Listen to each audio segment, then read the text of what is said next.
사연 시작하기 전에 무료로 할 수 있는 구독과 좋아요 부탁드립니다. 세상살이 이야기를 찾아주신 고마운 분들께 기쁨과 행복이 가득하시길 바랍니다. 20년 동안 나를 사람 취급도 안 하던 장모님이 세상을 떠나면서 100억 전 재산을 제 이름으로 남기고 가셨습니다. 자식들, 사위, 며느리 다 놔두고요. 그날 변호사 사무실에서 유언장을 듣던 순간 제 머릿속에 떠오른 건 기쁨이 아니라 이상하게도 싱크대 앞에서 설거지하던 제 뒷모습을 향해 장모님이 내뱉던 한마디였습니다. 사위 양반은 참 남의 집에 와서 고생이 많네. 사람답게 좀 살게 해주질 못하네. 우리가. 좋게 들리세요? 저는 아니었습니다. 그 말 속에는 늘 이어지는 말이 붙어 있었습니다. 그래도 넌 남이야. 제 이름은 이준호, 올해 52입니다. 와이프 수진이랑 결혼한 지는 20해를 넘겼고요. 결혼 2년 차였죠. 첫째가 생기자마자 수진이 어느 날 울면서 말했습니다. 우리 엄마 혼자 계시기 너무 불안하대. 아빠 돌아가시고 나서 계속 혼자잖아. 나 엄마 혼자 둔 게 너무 마음에 걸려. 장모님이 혼자 사시는 건 알고 있었지만 솔직히 그때까지 저는 가끔 찾아뵙는 사이에 불과했습니다. 명절 때 음식 해오시고 잔소리 좀 하시고 집에 가면 또 조용해지고. 그런데 수진이 입에서 나온 말은 생각보다 훨씬 무거웠습니다. 우리 집으로 모시자. 방 하나 더 내면 되잖아. 나도 직장 다니고 애도 봐야 하는데 엄마까지 계속 왔다 갔다 하시게 하는 것도 죄스럽고. 그때 저는 정말 바보처럼 웃으면서 이렇게 대답했습니다. 당연히 모셔야지. 부모님 혼자 두는 거 아니다. 장모님도 우리 엄마지 뭐. 그 말이요. 그날 제 입에서 너무 쉽게 나왔던 그 말이 이후 제 인생 20년을 통째로 바꿔놓을 줄은 정말 몰랐습니다. 장모님이 우리 집으로 들어오시던 날 이삿짐이라고 할 것도 별로 없었습니다. 옷 몇 벌, 오래된 장롱 하나, 작은 화분 2개. 집에 들어오자마자 장모님이 제일 먼저 한 말이 뭐였는지 기억납니다. 아이고, 이 집은 햇빛이 잘 들어와서 좋네. 근데 안방은 당연히 너희들이 쓰는 거지? 네, 어머니. 안방은 우리 쓰고 작은 방은 어머니 방으로. 그래, 뭐 남의 집에 들어온 거니 어디를 쓰든 내가 무슨 말을 해. 사위 양반이 허락했다니 고마워해야지. 말은 그렇게 하셨지만 목소리엔 늘 가시가 숨어 있었습니다. 남의 집. 그 말이 그때는 그렇게 거슬리진 않았어요. 체면상 하는 말인가 보다 싶었죠. 하지만 그 말이 1년, 5년, 10년, 20년 쌓이니까 어느 순간 제 가슴에 못이 되어 박혀 있더군요. 장모님은 아침 6시에 무조건 거실 불을 켰습니다. 사위 양반, 남자면 일찍 일어나야지. 늦잠 자는 남자는 사람 팔자 아니다. 야근하고 새벽 2시에 들어온 날에도 6시면 커튼이 확 열렸습니다. 제가 눈을 비비며 몸을 일으키면 장모님은 꼭 한마디를 더 얹으셨습니다. 우리 사위, 얼굴이 왜 이렇게 부었어? 돈 버는 사람 얼굴이 아니네, 이거. 식탁에 앉아 밥을 먹으면 숟가락질도, 반찬 집는 것도, 옷 입는 것도 다 불만이었습니다. 사위 양반, 양복 바지는 좀 다려 입지. 장사도 얼굴로 하는 거야. 이 나이에 벌이는 얼마나 벌어? 수진이 고생하는 거 보면 내 속이 뒤집어져. 그 말들 뒤에는 항상 이런 말이 붙어 있다고 느꼈습니다. 내 딸이 아깝다. 수진은 그때마다 저를 슬쩍 보며 미안한 눈빛을 보냈습니다. 저요? 처음 몇 년은 그냥 웃고 넘겼습니다. 어머니, 요즘 세상에 누가 바지 다려 입어요. 저도 나름 회사에서 인정받고 있어요. 장난스럽게 받아쳤죠. 그러면 장모님은 투덜거리면서도 결국 웃으며 그래, 그래 하고 넘어갔습니다. 하지만 칼날 같은 말은 이상하게도 점점 더 날카로워졌습니다. 장모님에겐 자식이 셋이었습니다. 큰딸이 우리 집 와이프 수진, 둘째 딸은 해외에 나가 살고 있고 막내 아들은 근처에서 자영업을 했죠. 둘째는 명절에도 잘 안 내려왔습니다. 바쁘다는 이유로 아이들 학교 문제로 비행기 값이 비싸서 이유는 늘 많았습니다. 막내는 가끔 와서 얼굴만 비쳤습니다. 엄마 아프지? 약은 잘 먹고? 대부분은 그렇게 안부만 묻고 30분도 안 돼 나가버리곤 했습니다. 그 대신 그들은 이런 이야기만 할 때면 유난히 진지해졌습니다. 엄마, 저번에 말한 그 건물 관리 잘하고 있는 거야? 엄마, 그 적금은 아직도 그대로야? 엄마, 혹시 사기당하면 안 돼. 요즘 노인들 노리고 그러는 사람들 많아. 가끔은 저를 슬쩍 보았습니다. 그리고 장모님은 그런 시선을 눈치채기라도 한 듯 제 앞에서 이렇게 말하곤 했습니다. 걱정 마라. 내 재산은 내 자식들한테 갈 거다. 사위한테 상속 가는 법이 어딨어? 그 말에 막내 아들은 안심한 듯 웃었고 둘째 딸은 화상통화 너머에서만 그래야지라고 맞장구 쳤습니다. 저는 아무 말도 하지 않았습니다. 상속? 애초에 기대한 적도 없었습니다. 그런데 어느 날 장모님이 더 노골적으로 선을 그으신 적이 있습니다. 퇴근 후 집에 들어오니 거실 분위기가 험악했습니다. 와이프는 울면서 설거지를 하고 있었고 장모님은 소파에 앉아서 팔짱을 끼고 있었습니다. 그 앞에는 막내가 앉아 담배를 비벼 끄고 있었죠. 왔냐? 장모님이 저를 힐끔 보며 말했습니다. 네, 어머니. 무슨 일 있으세요? 수진이 눈물을 훔치며 말했습니다. 엄마가 갑자기 유언장 쓰겠다고 변호사 사무실 가자고 해서. 막내가 웃으며 덧붙였습니다. 형부, 오해하지 마세요. 요즘 뉴스 보면 이상한 일 많잖아요. 며느리한테 홀려 전 재산 넘겼다느니 사위가 통장 도장 가져가서 다 빼갔다느니 그러니까 미리미리 정리해 두자는 거죠. 장모님이 제 눈을 똑바로 바라보며 말했습니다. 사위 양반, 듣기 싫어도 들어. 나는 내 재산 1원 한 장도 사위한테 안 줄 거다. 넌 남의 집이야. 내 피 안 섞인 사람한테 줄 돈은 없어. 순간 가슴이 철렁 내려앉았습니다. 말이 너무 대놓고 아팠습니다. 어머니, 저 그런 기대한 적도 없어요. 간신히 한마디 내뱉으니 장모님이 콧웃음을 쳤습니다. 그런 말 상속 다 받고 난 사람들 하는 말이야. 기대 안 했다고, 안 바란다고. 사람 마음이 어디 그러냐.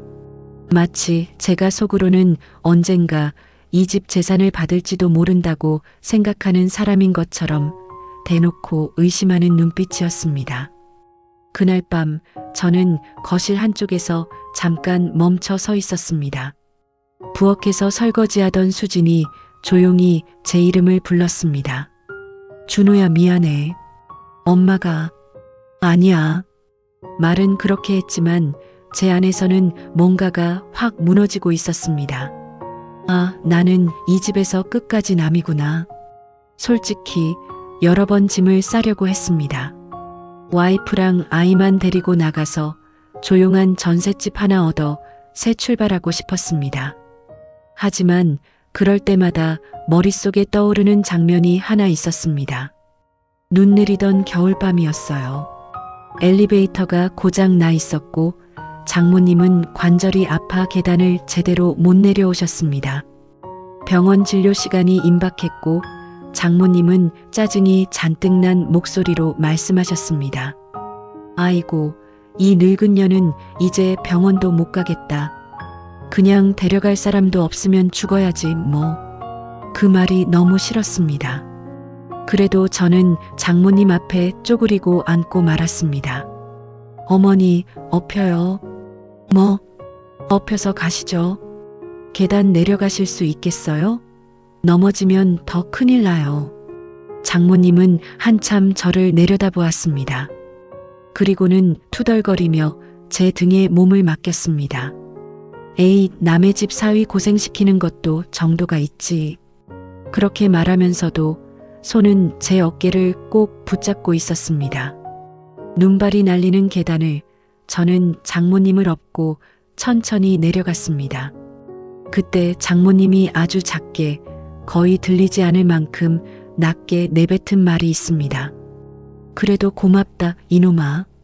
그 말 한마디 때문에 저는 짐을 싸지도 못하고 또 하루를 버텼습니다. 장모님은 참 이상한 분이었습니다. 대놓고 상처 주는 말은 잘하면서 진심은 늘 그런 틈 사이에서만 슬쩍 새어나왔거든요. 세월은 빠르게 흘렀습니다. 아이들은 크고 저와 수진의 머리에도 흰머리가 하나둘씩 보이기 시작했습니다. 어느 날 장모님이 쓰러졌습니다. 뇌혈관 쪽 문제라 했고 의사는 조심스럽게 말했습니다. 나이가 있으셔서 회복이 빨리 되진 않을 겁니다.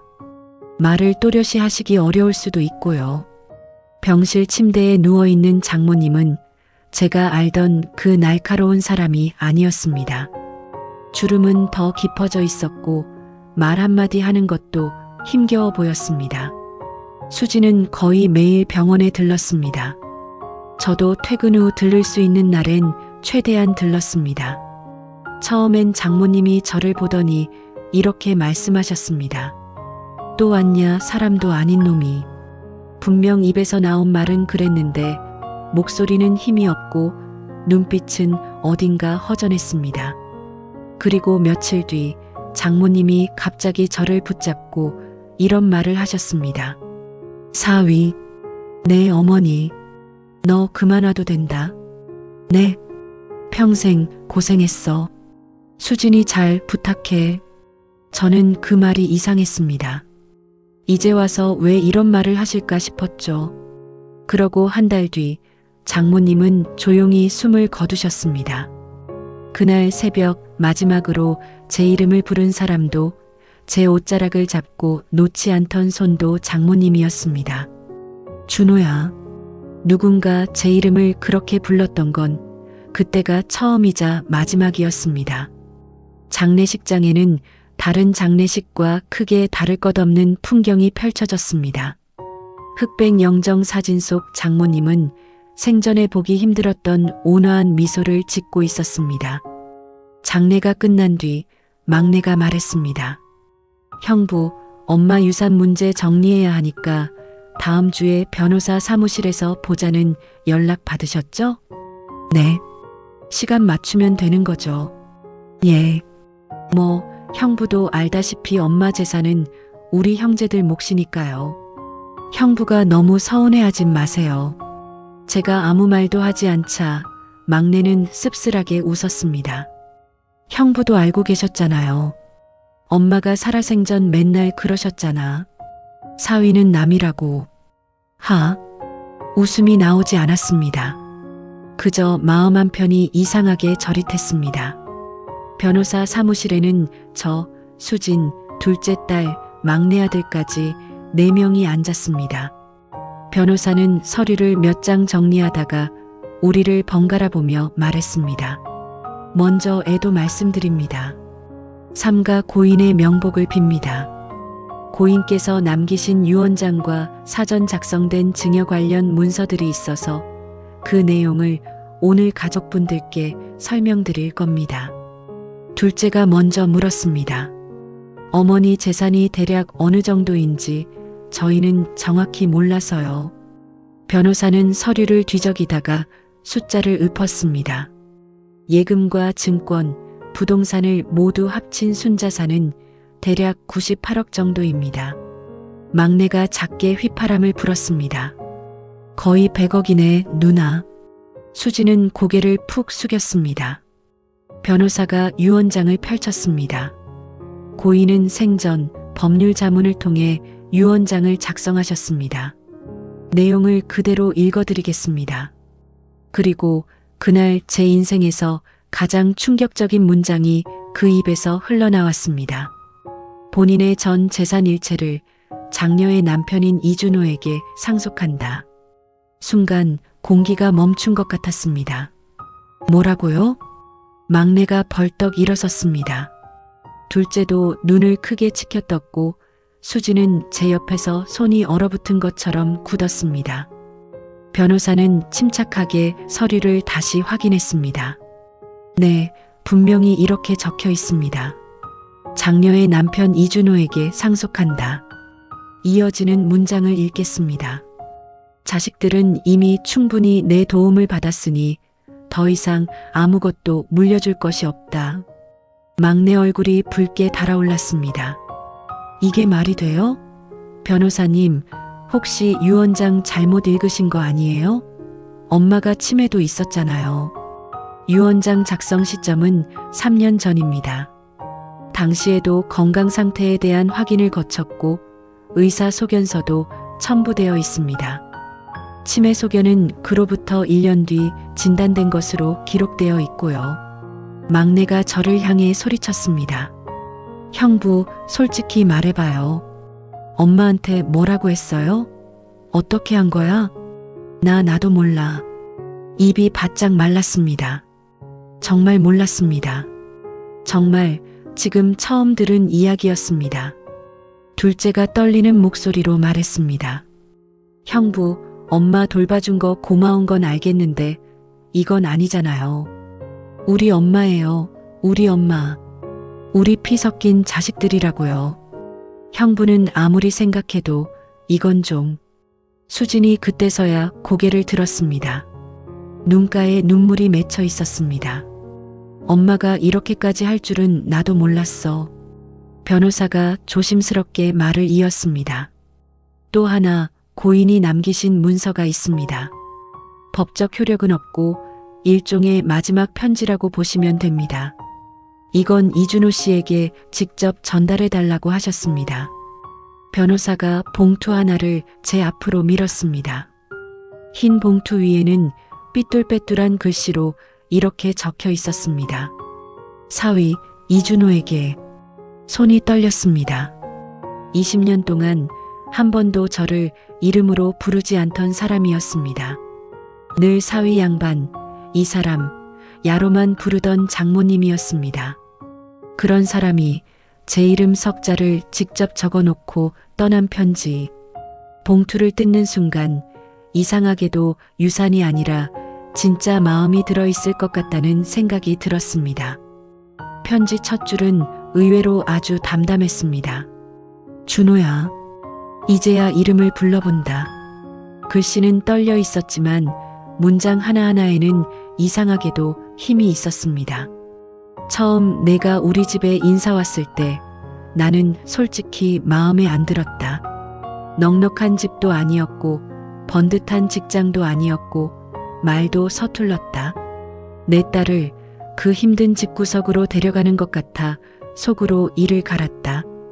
그래서 일부러 더 못되게 굴었다.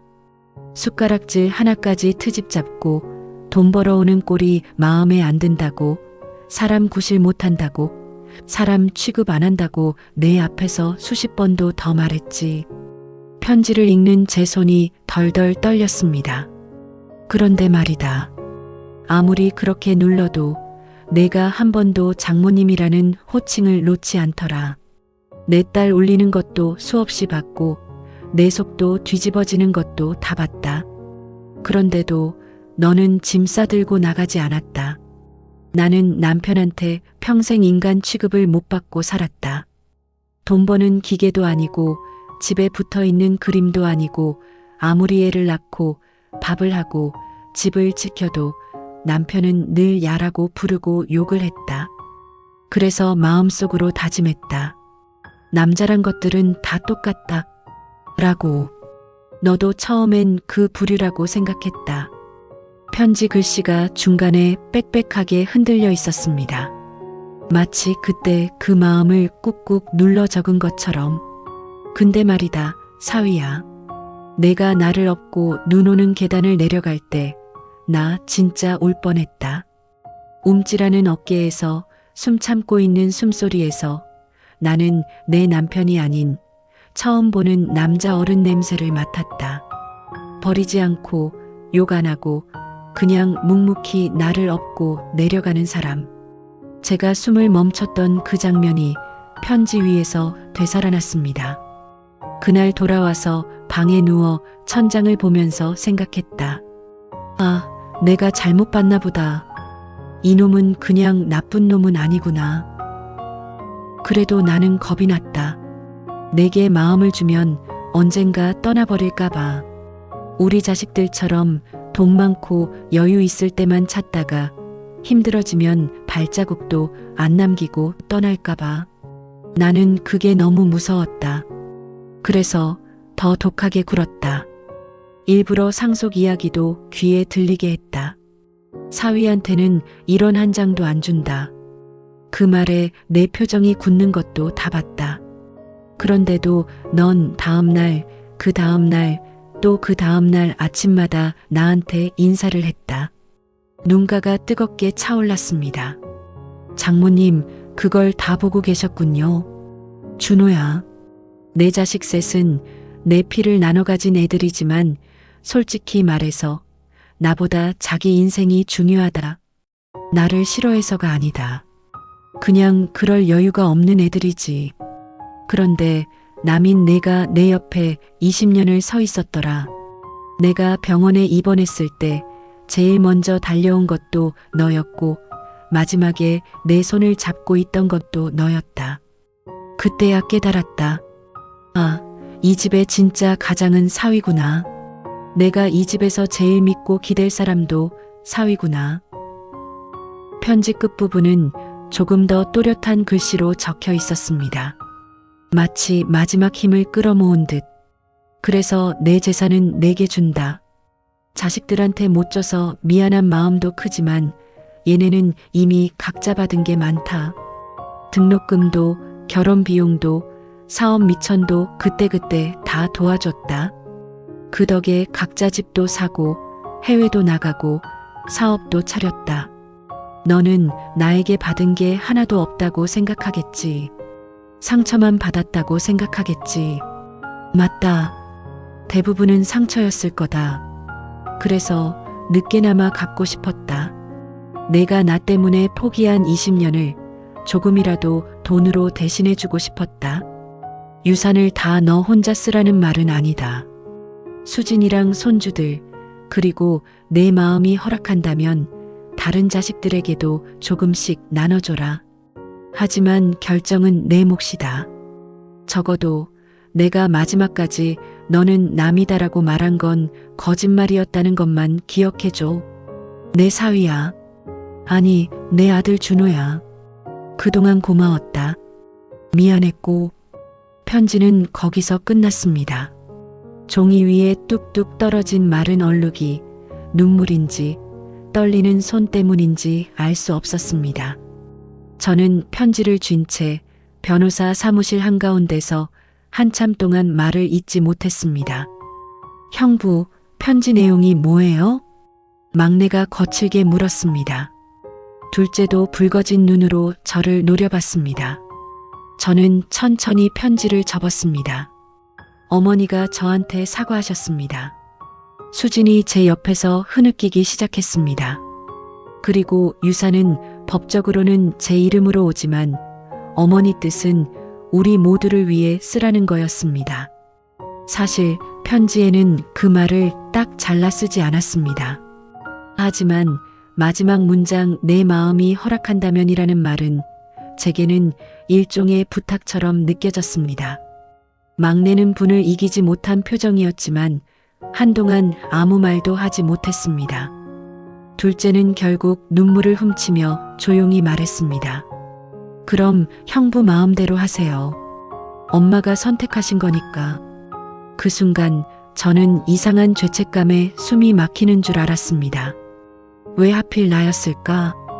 20년 동안 사람 취급 못 받고 상속엔 이름도 못 올릴 거라 믿었는데 막상 전부 다 내 거다라고 하니 마음속에서 쓴웃음 같은 게 올라왔습니다. 이제 와서 이렇게까지.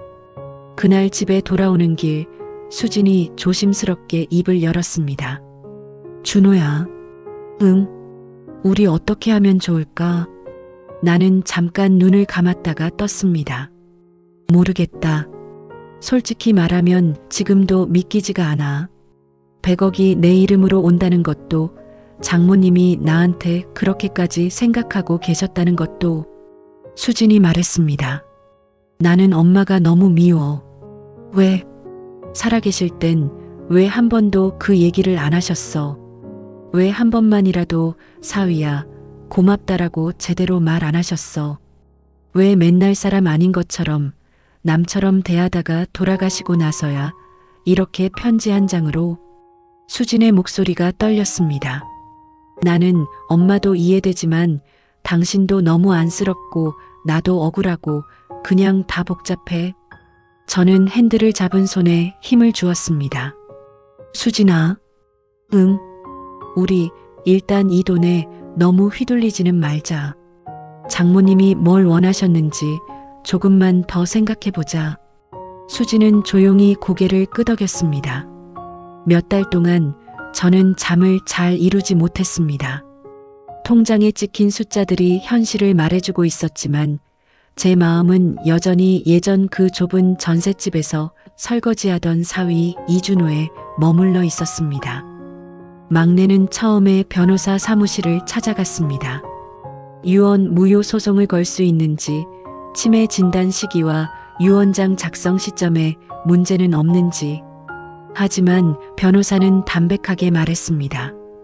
소송을 거셔도 이기기 어렵습니다. 고인의 정신 상태는 당시 안정적이었고 유언장의 형식도 법적으로 문제가 없습니다. 막내는 결국 몇 번이고 저를 찾아와 술에 취해 소리를 지르다 어느 날부터는 연락을 끊었습니다. 둘째는 해외에서 한 번 전화가 왔습니다. 형부, 나는 엄마 뜻 존중할게요. 대신 형부도 너무 마음 상해하지 말아요. 엄마가 당신을 진짜로 가족이라고 생각하셨던 것 같아요. 그 말에 저는 울컥했습니다. 고마워요. 대신 하나만 부탁할게요. 엄마 묘소에 가면 나 대신 인사도 좀 해주세요. 미워서 피한 건 아닌데 늘 멀리 있다 보니 엄마한테 너무 소홀했어요. 알겠어요. 자주 갈게요. 전화를 끊고 난 뒤 저는 한참 동안 멍하니 앉아 있었습니다. 이 돈을 어떻게 쓰는 게 맞을까? 여기서 맞다, 틀리다의 기준은 법이 아니었습니다. 장모님이 마지막에 말한 그 한 줄, 내 마음이 허락한다면 다른 자식들에게도 조금씩 나눠줘라. 결국 저는 결정을 내렸습니다. 장모님이 남긴 건물을 제 이름으로 소유하되 그 임대 수익의 일정 부분을 두 자매와 막내에게도 나누기로, 대신 본 자산은 건드리지 않기로 했습니다. 그리고 나머지 현금 자산 중 일부는 수진과 아이들을 위해, 나머지는 장모님 이름으로 작은 장학재단을 만들기로 했습니다. 사람 취급 못 받던 사위였던 제가 이제는 누군가에게 작은 도움이라도 줄 수 있는 사람이 될 수 있다면 그게 장모님이 마지막에 원했던 가품이 아닐까 하는 생각이 들었습니다. 장모님 묘소 앞에 서 있으면 아직도 낯설면서도 이상하게 편안합니다. 그날도 그랬습니다. 산 중턱 작은 공원묘지, 바람이 살랑살랑 불어오고 나무 사이로 햇빛이 비치는 오후, 저는 잔디를 쓸어내리고 꽃을 올려두고 한참을 앉아 있었습니다. 어머니, 이제는 장모님을 부를 때 목이 메이지 않습니다. 편지 잘 읽었습니다. 너무 늦게 서로 마음을 안 것 같아서 아직도 좀 섭섭하긴 합니다. 살짝 웃음이 나왔습니다. 근데요, 어머니. 저도 사실 어머니가 저를 사람 취급 안 한다고 뒤에서 욕 많이 했습니다. 왜 저렇게까지 할까? 내가 뭘 그렇게 잘못했나 하면서요. 바람이 나뭇가지를 스치는 소리가 들렸습니다. 그래도 한 번도 짐 싸들고 나간 적은 없습니다. 그건 수진이랑 애들 때문이기도 했지만 솔직히 말하면 어머니 때문이기도 했어요. 저는 장모님에게 엎여 내려오던 그 겨울날을 떠올렸습니다. 눈 내리던 날 저한테 그래도 고맙다 이놈아라고 하셨을 때 들은 척 안 했지만 사실 속으론 좀 울컥했거든요. 그게 저한테는 첫 번째 인정 같았어요.